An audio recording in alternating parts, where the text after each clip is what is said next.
Hello दोस्तों, आज हम बायोलॉजी के 10 क्वेश्चन लेके आए हैं जो कि हमारे द लिविंग वर्ल्ड जीव जगत से हैं।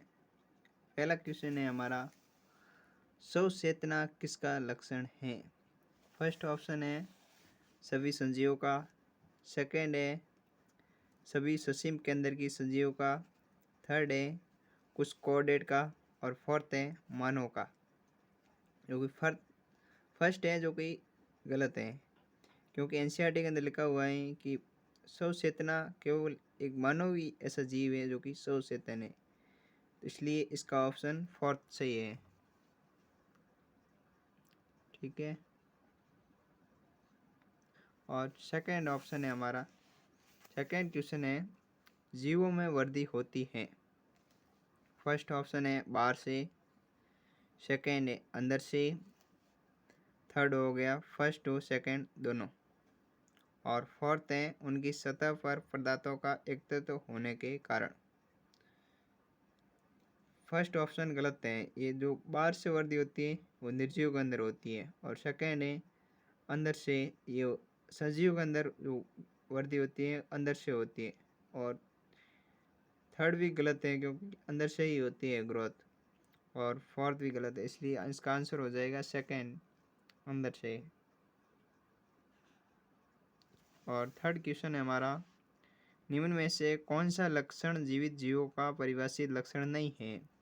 फर्स्ट है उपापचय, सेकंड है कोशिका संगठन, थर्ड है चेतना, फोर्थ है स्वचेतना। तो एनसीईआरटी के अंदर लिखा हुआ है कि ये तो अभी हम डिस्कस कर चुके, स्वचेतना तो है नहीं, एक मानव का ही है जो कि एक स्वचेतन है। तीन जो प्रॉपर्टी है जो कि संजीव की होती है, जैसे कोशिका संगठन, चेतना और उपापचय, ये परिभाषित लक्षण है।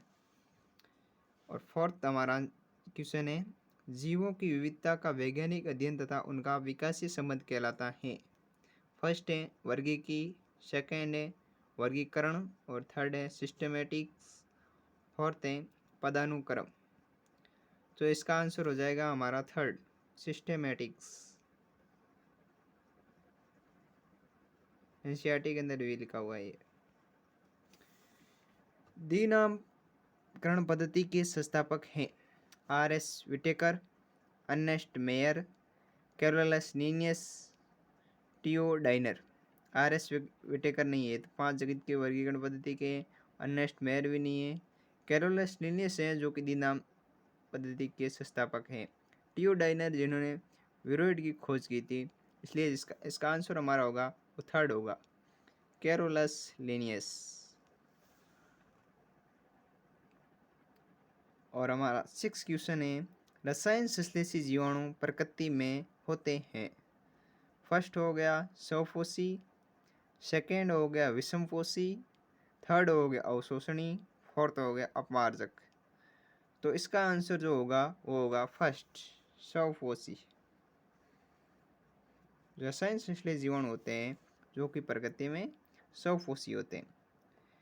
7 नंबर हमारा क्वेश्चन है, निम्नलिखित में से कौन सा गलत है? 7 नंबर हमारा क्वेश्चन है, निम्नलिखित में से कौन सा गलत है? तो इसका हमारा फर्स्ट ऑप्शन है, कई अन्य जीवों की तुलना में बैक्टीरिया एक समूह के रूप में सर्वाधिक व्यापक उपापचय विविधता दर्शाते हैं। हाँ, ये सही बात है, जो कि एनसीईआरटी की लाइन ये है कि कई अन्य जीवों की तुलना में बैक्टीरिया एक समूह के रूप में सर्वाधिक व्यापक उपापचय विविधता दर्शाते हैं।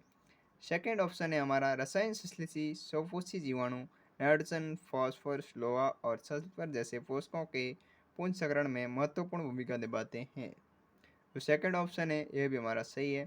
थर्ड ऑप्शन है विषमपोषी जीवाणु प्रकृति में सर्वाधिक प्रचुर मात्रा में होते हैं, ये भी एनसीईआरटी के लिए है और ये भी सही है।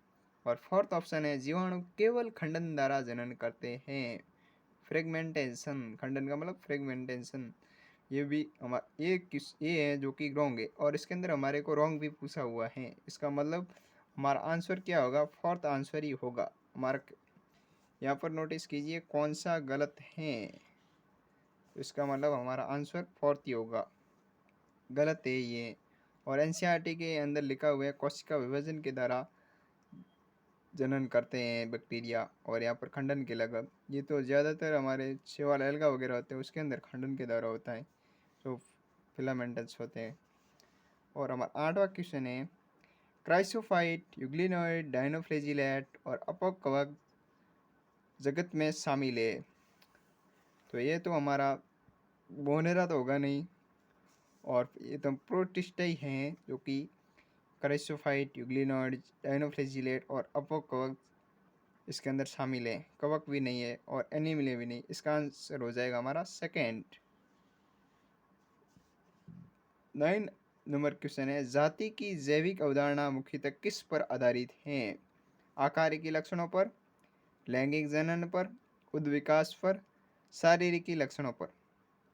जो कि ये अर्नेस्ट मेयर ने दी थी, जो हमारा अभी क्वेश्चन आया था वहाँ पर लिखा होता कि दी नाम पद्धति किसने दी थी, वो तो दी कैलोरस लिनिएशन। लेकिन यहाँ पर पूछा है जाति की जैविक अवधारणा मुख्यतः किस पर आधारित है, और ये हमारे लैंगिक जनन पर है। सेकंड आंसर इसका सही है। आकारिकी लक्षणों पर नहीं है, उद्विकास पर नहीं है, शारीरिक लक्षणों पर नहीं है। आंसर हमारा होगा सेकंड, लैंगिक जनन पर।